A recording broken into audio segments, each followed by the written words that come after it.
Hi friends, Bashas Kitchen la இன்னைக்கு நம்ம Eral thokku for Chapathi side dish recipe எப்படி செய்யறதுன்னு பார்க்க போறோம். காய்கறிலாம் போட்டு இந்த Eral thokku recipe எப்படி செய்யறதுன்னு வாங்க பார்க்கலாம். இந்த Eral thokku செய்யிறதுக்கு இங்க நான் வந்து பேஸ்ட் அரைக்கிறதுக்காக தேவையான ingredients எடுத்து வச்சிருக்கேன். இதுல ஒரு வெங்காயம், தக்காளி, கொஞ்சம் தேங்காய், பச்சை மிளகாய் எடுத்து வச்சுக்கோங்க. காய்கறில இதுல வந்து வதக்கிறதுக்கு ஒரு வெங்காயம், அப்புறம் வந்து ஒரு capsicum, carrot, beans, cauliflower சுடுதண்ணில போட்டு இந்த மாதிரி ஆற வச்சு எடுத்து வச்சிருங்க.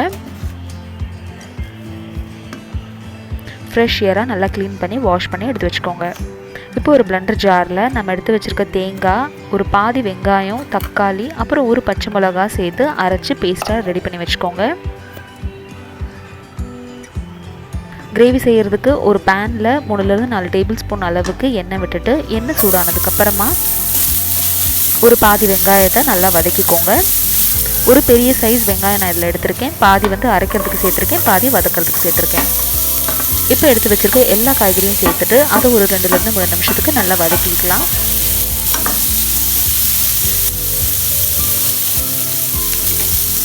காய்கறிலாம் எந்தளவு வதங்கினதுக்கப்புறமா இதில் கொஞ்சம் மஞ்சள்தூள், உப்பு, வெறும் மிளகாத்தூள், அப்புறம் 1 டீஸ்பூன் அளவுக்கு ஃப்ரெஷ்ஷாக அரைச்ச இஞ்சி பூண்டு பேஸ்ட் சேர்த்துட்டு அதையும் வதக்கிக்கோங்க. இப்போ நம்ம அரைச்சி எடுத்து வச்சுருக்க பேஸ்ட்டு சேர்த்துருங்க. வெங்காயம் தக்காளியோட பச்சை வாசனை நல்லா போயிடணும். அப்போ வரைக்கும் இதை நல்லா நம்ம கொதிக்க விடணும். அதனால் இன்னும் கொஞ்சம் தண்ணி சேர்த்துக்கலாம்.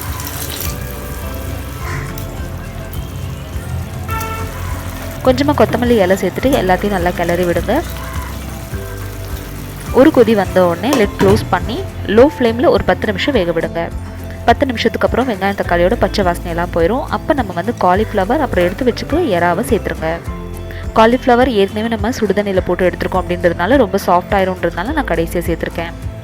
இப்போ எல்லாத்தையும் நல்லா மிக்ஸ் பண்ணி விட்டுக்கலாம். இந்த ஸ்டேஜில் உப்பு காரம் செக் பண்ணிக்கோங்க. உங்களோட காரத்துக்கு ஏற்றாப்புல இன்னும் கொஞ்சம் மிளகா பொடி ஏறக்குறை நீங்கள் சேர்த்துக்கலாம். இப்போ எறா வேகிறதுக்கு வெயிட் பண்ணலாம்.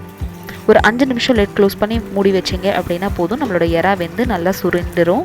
எந்த கன்சிஸ்டன்சியில் உங்களுக்கு வேணுமோ அந்த அளவு வரைக்கும் கொதிக்க விட்டுட்டு இறக்குனீங்கன்னா போதும். நம்மளோட சப்பாத்தி சைட் டிஷ் ரெசிபி தயாராகிடுச்சு. ஃப்ளேம் ஆஃப் பண்ணுறதுக்கு முன்னாடி கொஞ்சமாக இதில் கரம் மசாலா தூள் சேர்த்துட்டு எல்லாத்தையும் நல்லா கலந்து விட்டுக்கோங்க. இந்த ரெசிபி உங்களுக்கு பிடிச்சிருந்துச்சுன்னா இந்த வீடியோ லைக் கொடுங்க. சேனல் ஃபர்ஸ்ட் டைம் பார்க்குறீங்கன்னா கண்டிப்பாக சப்ஸ்கிரைப் பண்ணுங்கள்.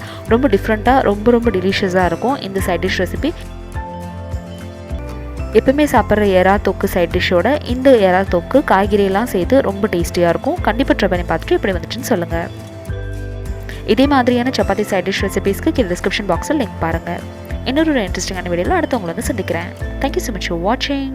பாய்.